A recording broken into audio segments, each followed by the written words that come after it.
소상공인 폐업자 100만 명 시대 창업은 자유가 아니라 생존이다. 요즘 대한민국에서 창업은 더 이상 도전이 아니다. 현실의 생존 수단이 되었다. 하지만 냉정히 말해 지금 시장은 생존조차 쉽지 않다. 2024년 100만 명이 폐업했다. 2024년 한 해 동안만 소상공인 폐업자 수는 100만 명을 넘었다. 같은 해 신규 창업자는 약 85만 명. 즉 창업보다 폐업이 더 많았다. 이건 단순한 경기 침체가 아니라 구조적 붕괴 신호다.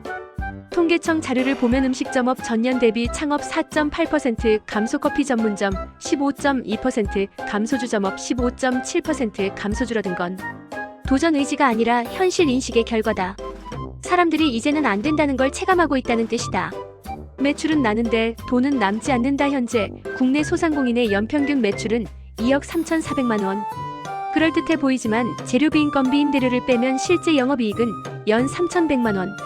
월 260만 원 수준이다. 직장보다 나을 게 없다. 게다가 경기 불황기에 원가, 임대료, 인건비는 모두 오른다. 즉 매출이 조금만 흔들려도 손익분기점이 무너진다. 그래서 많은 사장님이 이렇게 말한다. 하루 12시간 일해도 통장에 남는 게 없습니다.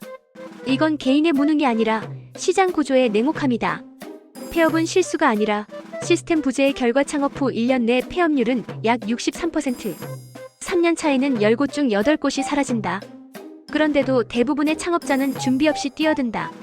시장 데이터 없이 감으로 상권을 고르고 인테리어에 자본의 절반을 쓰고 홍보는 맛있으면 소문나겠지에 맡긴다. 이건 노력의 부족이 아니라 구조 설계 실패다.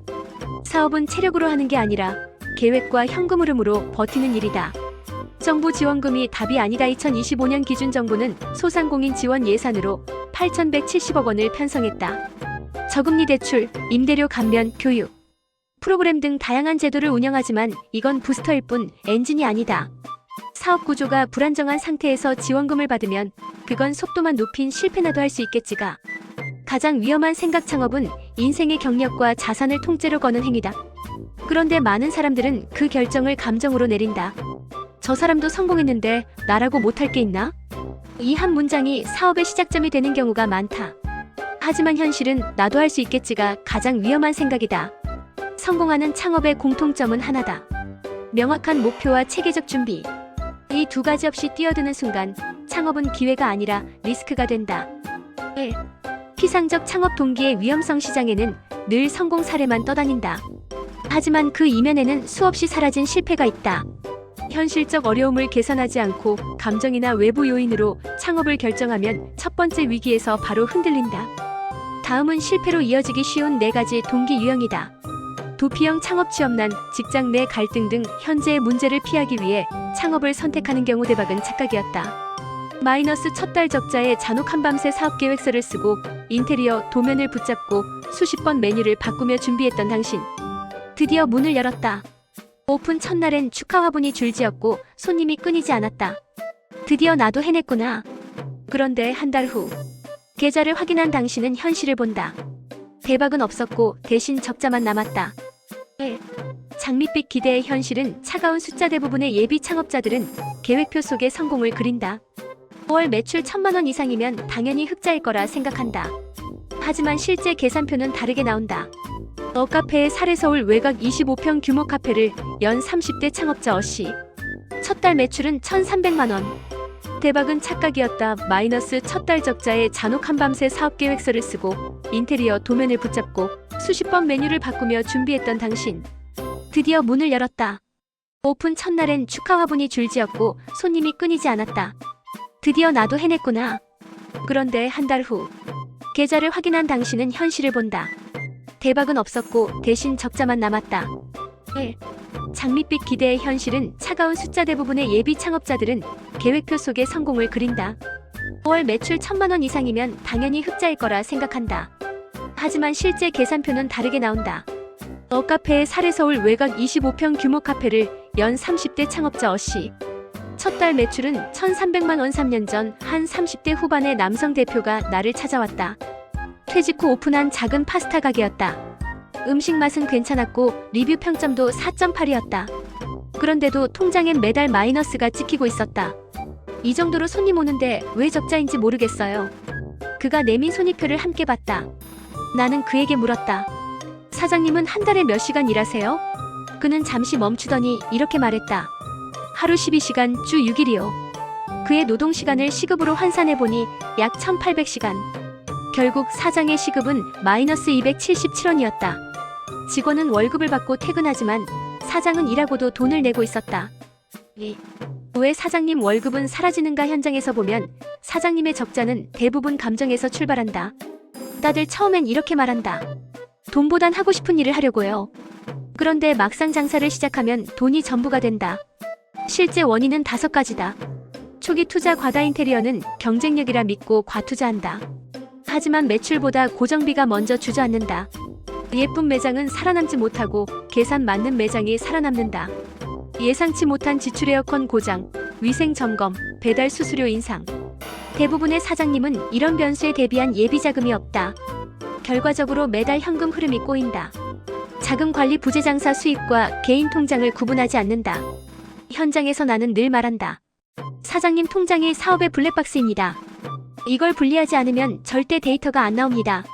낮은 마진 구조. 가격 경쟁에 밀려 가격을 낮추지만 결국 본인 인건비가 사라진다. 이건 고객 친절이 아니라 사장 희생이다. 근거 없는 낙관주의. 다음 달엔 좋아지겠지. 그 다음 달은 영원히 오지 않는다. 데이터가 없는 낙관은 도박이다. 3. 알바보다 못한 사장. 탈출의 구조. 창업 컨설팅을 하면서 나는 이렇게 정리한다. 사장 월급을 계산하지 않는 순간 사업은 취미가 됩니다. 비식당의 변화를 보자. 컨설팅 이후 나는 3가지를 제안했다. 본인 인건비를 비용으로 반영. 어렵다. 그래도 왜 사람들은 여전히 창업을 하는가? 창업, 그 단어는 언제나 희망을 품고 있지만 실제로는 현실과 정면으로 부딪히는 일이다.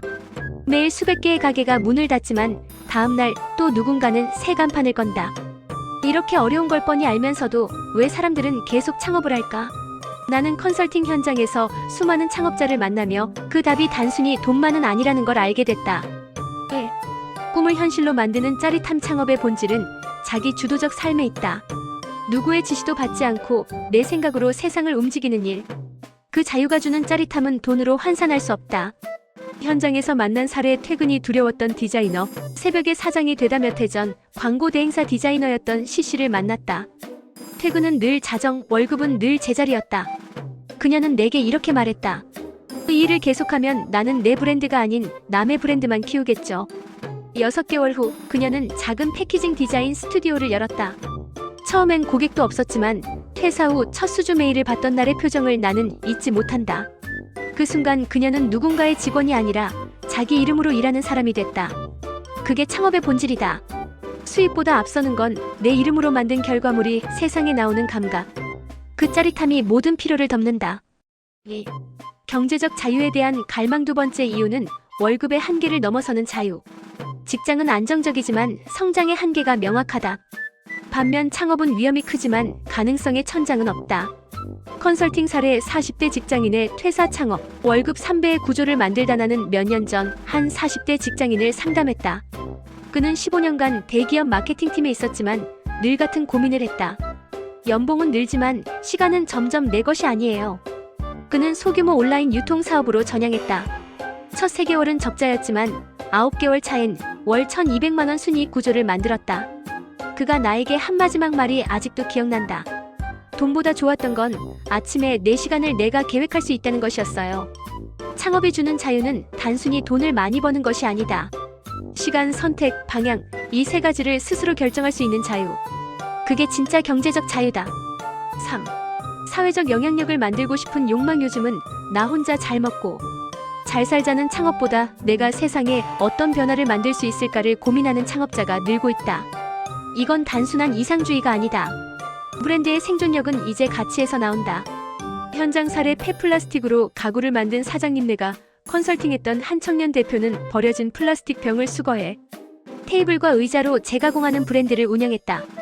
처음엔 돈이 되겠냐는 말을 수도 없이 들었지만 SNS에서 환경 감수성 브랜드로 알려지며 입소문이 났다. 그의 매출은 1년 만에 3배가 됐다. 하지만 그가 내게 한 말은 단순했다. 선한 영향력이 돈보다 오래갑니다. 이런 창업자들은 이윤보다 의미의 지속성을 택한다. 그게 바로 요즘 시대의 새로운 성공 공식이다. 결론 마이너스. 사람들은 여전히 자기 이름으로 사는 법을 택한다. 창업은 어려운 길이지만 동시에 인간에게 가장 본능적인 길이다. 현장에서 보면 사람들은 실패를 몰라서 창업하는 게 아니다. 알면서도 도전한다. 그 이유는 단 하나, 남이 정한 세상이 아니라 내가 설계한 세계에서 살고 싶기 때문이다. 결국 창업은 사업의 선택이 아니라 삶의 방식이다. 그 선택이 고통스럽더라도 그 안엔 분명한 보상이 있다. 자기 이름으로 일하고 자기 방식으로 세상을 바꾸는 사람. 그게 바로 우리가 이 어려운 길을 계속 걷는 이유다. 창업은 실패 확률이 높은 일이다. 하지만 그럼에도 불구하고 시도할 이유가 있다면 그건 이미 반은 성공한 것이다.